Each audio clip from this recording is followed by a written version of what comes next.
Hey Beans!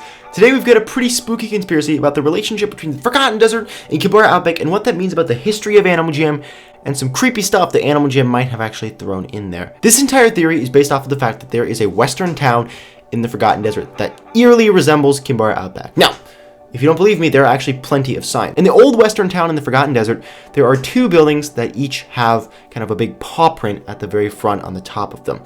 And these relate to the Kimbara Outback buildings in very specific ways. First of all, the paw print in the old western town is on the leftmost, bottommost building in that village. And guess what? Nowadays in Kimbara Outback is on the leftmost, bottommost building of that village. That would be Gabby's Animal Hospital, which of course is symbolized by a paw. And then the top right building that's also symbolized by a paw reflects Outback Imports, because if you go in Outback Imports and look very closely at some of the vases, one of them has the exact same paw print symbol on them, suggesting a serious correlation between the two. So, what do these connections mean, and what do they tell us about Animal Jam?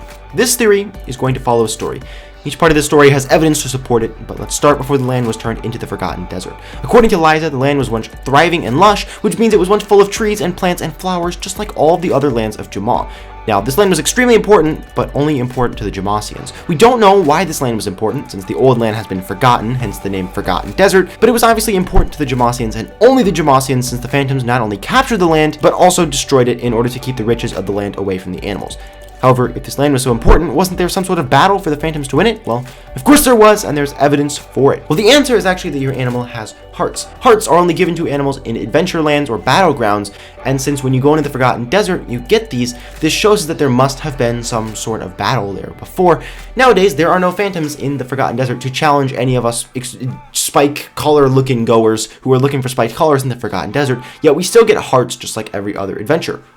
Why is that? Because there was a battle there once, and every time there's a battle, you get hearts. So who was fighting this adventure? Since obviously it wasn't us, because we've never had an adventure within the Forgotten Desert boundary or within the Kimbara Outback boundary in the time that we've been playing. So it must have been the animals that lived in the land long before modern day, like people playing Animal Jammers actually started playing the game.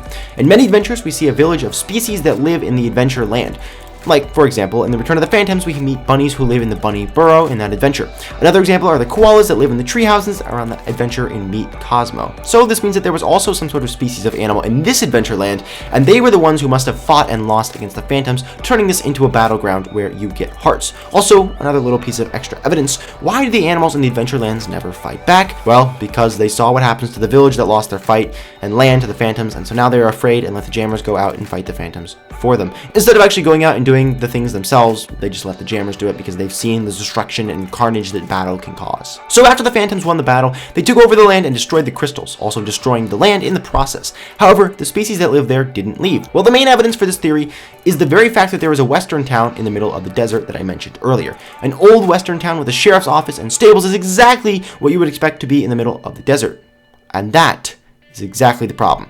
There wouldn't be a Wild West town in the middle of a thriving and lush land, which is what Peck described it as, which means that this town was built after the land was right when they destroyed it. The Forgotten Desert adventure can only be played by flying animals because the crystal shards can only be retrieved by these flying animals. So, before flying animals were introduced to Jamaa, there wasn't any threat of finding the crystals and returning the land back to normal. However, once the eagles and other flying animals were introduced, then the Phantoms had to start posting guards in order to prevent this. So, then what happened to this town, and why is it abandoned? Well, the answer is pretty morbid, and you may not believe me at first, but every single animal that was in this town died. Now, listen, a lot of people see this and they think, this is a kid's game. Animal Jam wouldn't do that to kids. You can't have animals dying in the game, but actually, you can. And Animal Jam did it themselves. If you go to the top right of that village in the Forgotten Desert, there's actually a graveyard with 7 graves. Now, the popular theory against this would be, okay, but Julian, that's only 7 graves. There must have been more than 7 people in this village, right? Well, no, there don't have to be more than 7 people. In Bunny Burrow, in Return of the Phantoms,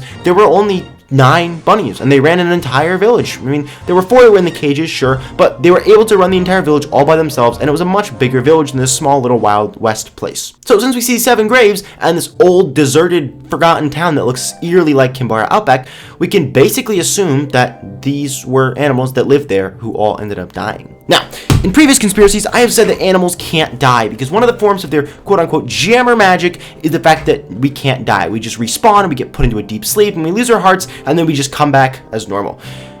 Well, that's true for us, but this was an unexplored land where phantoms were invading. We've only gone out to phantom lands and had the protection of the gods and had Zeo statues to save us, but in the Forgotten Desert, there are no Zeo statues. There is nothing to protect. There's no gods to protect all the animals from, the phantoms. Maybe there were healing spots there before, since it was an adventure or battle land and Zeus probably gave them his protection, but when the phantoms came through and destroyed everything that was there, well, they probably destroyed all the Zeus shrines as well, meaning that all of a sudden the animals lost their immortality and they could be killed. Then the phantoms came back on the unsuspecting animals and just kind of got rid of them. They had no use for them anymore, and they were basically invading the phantoms' land, because any land that isn't explored by us already is said by the Animal Jam lore to be contained by phantoms. So it seems as though these were some people who were exploring the Wild West and moving out into phantom land and trying to take it over, but unfortunately the phantoms got to them first, and they didn't last for very long. However, it seems that the phantoms have pulled out of this land for some reason. Now, we can't be sure why, but there are no phantoms there, and it's just this old battleground where it seems like some people came in, the phantoms came in and stopped them, and then the phantoms pulled out, which means that there's some sort of weird thing going on in the Forgotten Desert that keeps the phantoms away. Maybe it's just that it's a giant old desert and they have an interest there, or maybe they're trying to lure us there by placing all of these gems everywhere and then pulling us in so that they can make another big attack. That would be an interesting theory, since the Forgotten Desert is still one of the most popular adventures in Animal Jam, and Animal Jam could really make a good play with that, of having a Forgotten Desert but with phantoms and ghouls, and you had to protect villagers that actually still were alive or something like that. So back to my original question, what does all of this mean? Well, this means that the Forgotten Desert is actually some sort of dystopian future world where Kimbara Outback once was, where basically the phantoms have taken over everything, and now they've just left us with absolutely nothing. Now, as to why none of the other lands are there are only two explanations. Either this is entirely wrong, or the phantoms really just wiped out everything except this random ghost town because no one lived there. I mean, after all, Kimbara Outback is the least popular land, and it would make sense that the phantoms wouldn't need to destroy the buildings, whereas in the more the popular lands, they would actually have to destroy the buildings to get rid of some of the jammers that they didn't want within the land. So that's quite a mysterious little theory, but I do really think that the Forgotten Desert is kind of a future land, and maybe, just maybe, that's why we can't spend more than the 16 minutes that we're given, and maybe that's why we can't spend more than 16 minutes there. Because if the phantoms figure out that we're actually there, falling into their trap and stealing the gems, then they'll come back and tell us to get out. And if you still don't believe me, well, the thriving and lush land that the Forgotten Desert is described as once being would be Kimbara Outback. If you take a look around Kimbara Outback, there are plenty of plants and animals. There's even a journey book. I mean, we have things like blue penguins within there. There's plenty of wildlife and biodiversity within that land. You can see a beautiful backdrop, there are nice buildings, and animals go there every once in a while.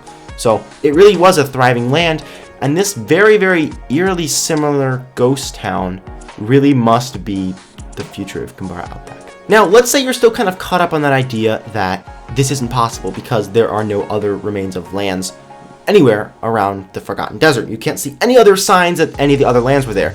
Yet this thing still looks so much like Kimbara Outback. Why would that be? Well, to understand this part of the theory, you have to remember that Kimbara Outback is a new land. That means that the alphas actually went out along with some animals that were traveling or exploring and just took a land and put down settlements and kicked the phantoms out and then let us move in there. So if that's the kind of settlement they're placing down in these desert environments, then maybe, just maybe, this is a brand new desert environment that we can go and explore, and this is the hideout that they figured out works for these desert environments. So when they invaded this new desert environment, they placed down a new place for animals to go live, figured out it didn't really work, immediately got out of there, but then the phantoms came in and took them, didn't want their hideouts, and so they just kind of left them be and buried them. That's always possible as well. Maybe this isn't related to Jamal at all. This is just some sort of failed expedition that the alphas made where they put down houses thinking they could move in there, and then the phantoms came in and overpowered them. There are plenty of explanations, but this ghost town certainly is creepy, and I mean, Animal Jam could have put anything they wanted there, but the fact that they put a graveyard and some symbols that are so similar to Kimbara really tells me that this land has some sort of serious significance with Kimbara, and Animal Jam is trying to give us a big hint about the future of exploration and the war between phantoms and Jamasians in Animal Jam. So anyways, Beans, thank you so much for watching this little video, and I will see you in my next one. As always, if you have a conspiracy, I would love to see it at julian2moments@gmail.com, and I will read it on video and give you full credit. Merch is also in the description. I'll see you in my next video. Bye!